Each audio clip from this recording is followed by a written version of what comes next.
this technique, which I'm going to outline for you, and you'll never want for wealth all the days of your life, for it is the master key to wealth. The first step is to reason it out in your mind that God, or the life principle, or the living spirit, is the source of the universe, the galaxies in space, and everything you see. Whether you look at the stars in the sky, the mountains, the lakes, the deposits in the earth, and the sea, or all animals and plants. The life principle gave birth to you, and all the powers, qualities, and attributes of God are within you. Come to a simple conclusion, that everything you see and are aware of came out of the invisible mind of the infinite, or the life principle. And that everything that man has invented, created, or made came out of the invisible mind of man. And the mind of man and the mind of God are one, for there's only one mind. That mind is common to all individual men. Everyone is an inlet and an outlet to all that is. Come now to a clear-cut decision that God is the source of your supply of energy, vitality, health, creative ideas, the source of the sun, the air you breathe, the apple you eat, and the money in your pocket. For everything is made inside and out of the invisible. It is as easy for God to become wealth in your life as it is to become a blade of grass or a crystal of snow. The second step, decide now to engrave in your subconscious mind the idea of wealth. Ideas are conveyed to the subconscious by repetition, faith, and expectancy. By repeating a thought pattern or an act over and over again, it becomes automatic, and your subconscious being compulsive, you will be compelled to express wealth. The pattern is the same as learning to walk, swim, play the piano, type, or drive a car. You must believe in what you're affirming. It's not mumbo-jumbo, it's not idle affirmations. You must believe in what you're affirming, like you believe that when you put seeds in the ground, they grow after their kind. And the seeds are thoughts deposited in your own subconscious mind. Realize that what you are affirming is like the apple seeds you deposit in the ground, and they grow after their kind. You can imagine the seeds going from your conscious to your subconscious mind and being reproduced on the screen of space. By watering and fertilizing these seeds, you accelerate their growth. Know what you are doing and why you are doing it. You're writing it with your conscious pen in your subconscious mind. Because you know, wealth is walk down the street and you see it. Can you count the flowers along the road as you drive? Can you count the sands on the seashore? Can you count the stars in the sky? Can you count the wealth that you're walking on? Yes, underneath you. Maybe oil, gold, silver, uranium. If you ever think of the riches of the sea, the soil, the air. So third step is repeat the following affirmation for about 5 minutes, night and morning. I am now writing in my subconscious mind the idea of God's wealth. God is the source of my supply, and I know God is the life principle within me, and I know I'm alive. And all my needs are met at every moment of time and point of space. God's wealth flows freely, joyously, and ceaselessly into my experience, and I give thanks for God's riches forever circulating in my experience. Step 4.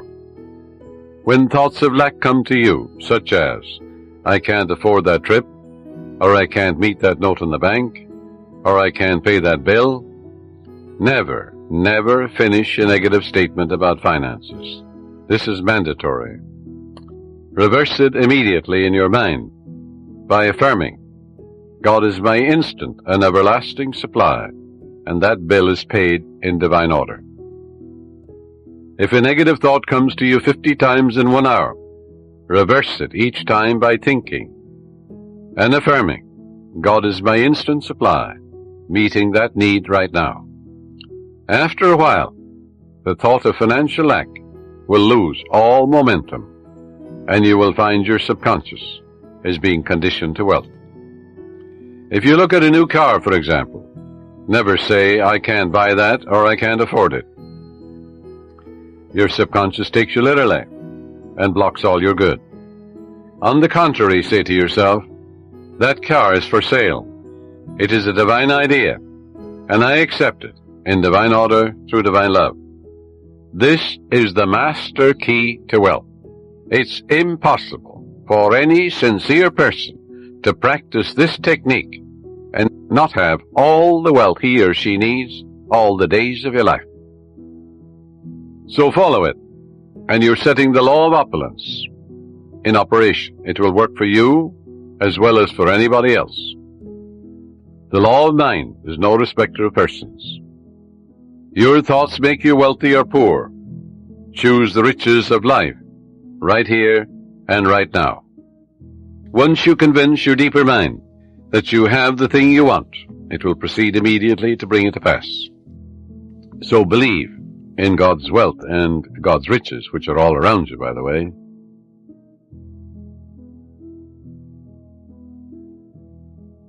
I live in the joyous expectancy of the best, and invariably the best comes to me.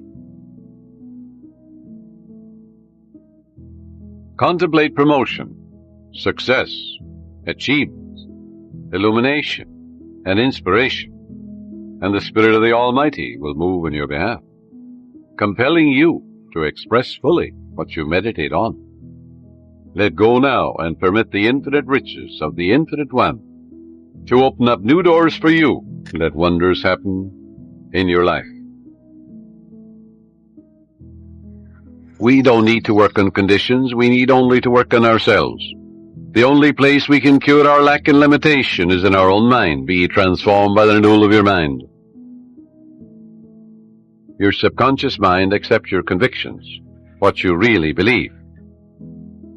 That the world, that is your body, your environment and conditions, will be a mathematical reflection of your inner state of mind.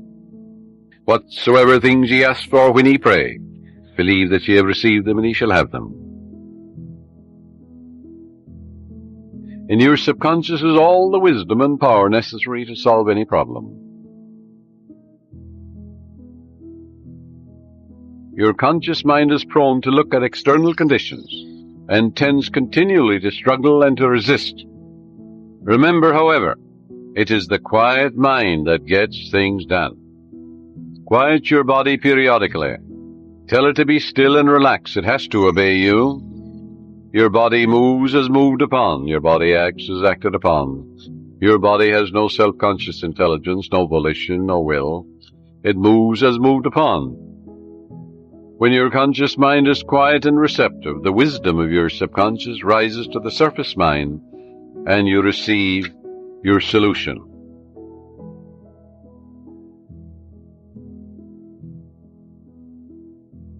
Constantly affirm, feel and believe that God multiplies your good exceedingly, and you will be enriched every moment of the day, spiritually, mentally, intellectually, financially, and socially, for there is no end to the glory of man for his daily living.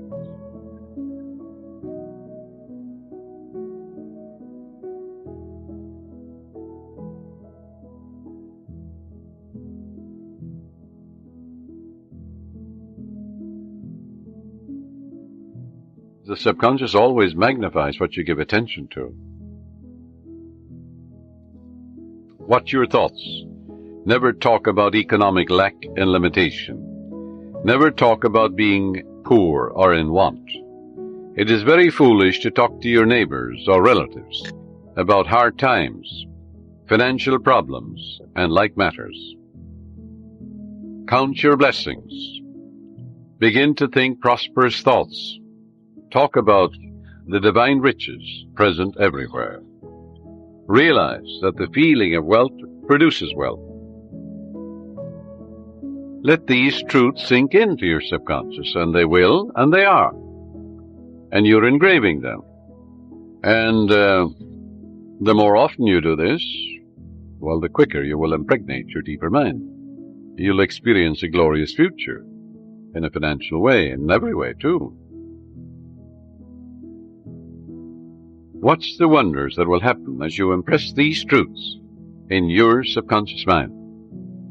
There is a presence and a power within you, and you can use it, and you can stir up, as Paul says, the gift of God within you. For God is the giver and the gift, and everything has been given to you. And therefore you can tune in and claim guidance, right action, beauty, love, peace, abundance, security. You can say to yourself, well, God's ideas unfold within me, bringing me harmony, health, peace, and joy. If you're in business, you're a professional man, you're an artist, you're an inventor, just sit down quietly and say, God reveals to me new creative ideas, original, wonderful ideas, which bless humanity in countless ways. And then watch the wonderful ideas come to you. And they will come. Because when you call, it answers.